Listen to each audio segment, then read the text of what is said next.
बिल्लाहि मिनश्शैतानिर्रजीम बिस्मिल्लाहिर्रहमानिर्रहीम।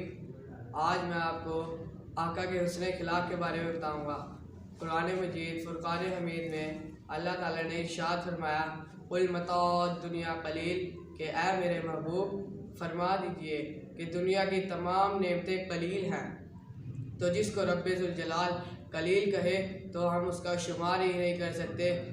अल्लाह ताला ने इरशाद फरमाया, इन्नका लअला खुलुकिन अज़ीम, ऐ मेरे महबूब तुम तो खल्क़े अज़ीम के मालिक हो। तो जिसको अल्लाह ताला ने कलील कहा तो उसका हम शुमार ही नहीं कर सकते।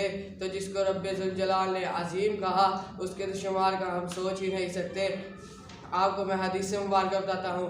हुज़ूर सल्लल्लाहु अलैहि वसल्लम ने फरमाया, क़यामत के दिन मेरे सबसे करीब वो होगा जिसका इखलाक अच्छा होगा।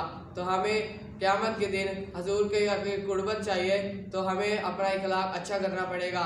छोटों के साथ तमीज़ के साथ पेश आना पड़ेगा और बड़ों का भी लिहाज करना पड़ेगा।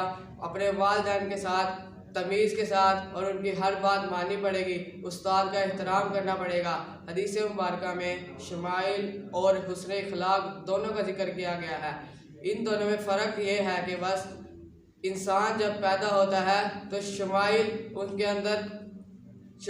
अंदर पैदाइशी तौर पर होते हैं, जबकि हुस्न इखलाक बंदे के अंदर दुनिया में आने के बाद उनके अंदर जो आदत आ जाती है उनको हुस्न इखलाक कहा जाता है। सरकार दो आलम नूर मुजस्सम सल्लल्लाहु अलैहि वसल्लम तो खुद हुस्न इखलाक के एक बुलंद मर्तबे पर फायद हैं। अल्लाह ताला ने उनकी हयात तैयबा को हमारे लिए एक नमूना बनाया है।